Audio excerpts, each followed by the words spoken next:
संत सोपान काका यांच्या पालखीच्या सोहळ्यातलं पहिलं गोल रिंगण पार पडतंय। या रिंगण सोहळ्यासाठी विणेकरी, मृदुंग चालक, टाळकरी सोबत तुळशी वृंदावन घेतलेल्या महिलाही हे रिंगण करण्यासाठी सज्ज झालेले आहेत। आपण थेट दृश्य पाहतोय सोमेश्वर मधली। थोड्याच दिवसात आता ही पालखी पंढरपुरात दाखल होईल आणि विठुरायाच्या भेटीसाठी हे सगळे वारकरी पंढरपूरमध्ये दाखल होतील। या पालखी सोहळ्यातलं हे पहिलं गोल रिंगण आपण आता थेट दृश्यांमध्ये पाहतोय।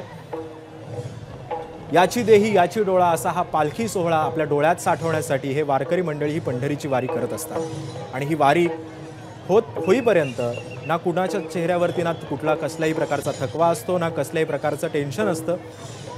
अगदी विठुरायाच्या भक्तीमध्ये तल्लीन होत अभंगाच्या या रसामध्ये हरवून जाऊन ही पायीवारी हे पंढरपूर जवळ करत असतात।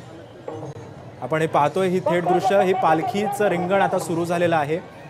समोर विणेकरी हे धावतायत, मागे पालखी खांद्यावर घेऊन हे वारकरी सध्या रिंगण पार पाडतायत। याची देही याची डोळा असा हा सोहळा आपल्याला अनुभवता येतोय। या संदर्भात अधिक माहिती देतात आमचे प्रतिनिधी गोविंद शेळके, सध्या सोमेश्वरमध्ये आहेत। गोविंद,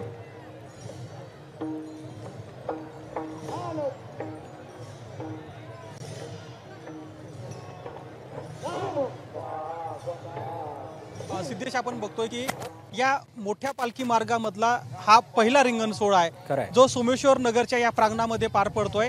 अतिशय शिस्तीची अशी ओळख असलेली सोपान काकांची पालखी ज्यावेळी सोमेश्वर नगरमध्ये पोहोचली त्यानंतर टिळेकरी, विणेकरी, मृदंग घेतलेल्या महिला वारकरी हे रिंगणासाठी तयार झालेत आणि अतिशय विहंगम दृश्य असं म्हणायला पाहिजे की सगळीकडे ज्ञानोबा तुकोबाचा जयघोष सुरू आहे आणि या जयघोषामध्ये आता पालखी स्थिरावली आहे आणि यानंतर आता प्रत्येक जण म्हणजे आधी संत सोपान काकांचा आश्वत धावेल, त्यानंतर विणेकरी, त्यानंतर टाळकरी, त्यानंतर मृदंगचारी, त्यानंतर डोक्यावर तुळशी वृंदावन घेतलेल्या महिला फिरतील आणि त्यानंतर हा रिंगण सोहळा पार पडेल। आपल्याला माहिती आहे की रिंगण सोहळ्याची सुरुवात ही वारकऱ्यांचा थकवा जावा यासाठी सुरुवात झाली होती आणि बऱ्यापैकी आता अंतर कापलेलं आहे। म्हणजे संत सोपान काकांचा पालखी सोहळा हा जरी सासवडवरून निघाला असला तरी ज्ञानोबा आणि तुकोबांच्या ज्या पालख्या आहेत त्यांचा आता आठवडा उलटून गेला आहे। 100 किलोमीटरपेक्षा 150 किलोमीटरपेक्षा जास्त टप्पा पार केला आहे आणि अशा परिस्थितीमध्ये या वारकऱ्यांना थकवा जाणू नये म्हणून या रिंगण सोहळ्याला सुरुवात झाली होती आणि आता आम्ही बघतोय की सकाळपासून चालत असलेले हे वारकरी आता रिंगण सोहळ्यासाठी पोहोचलेत।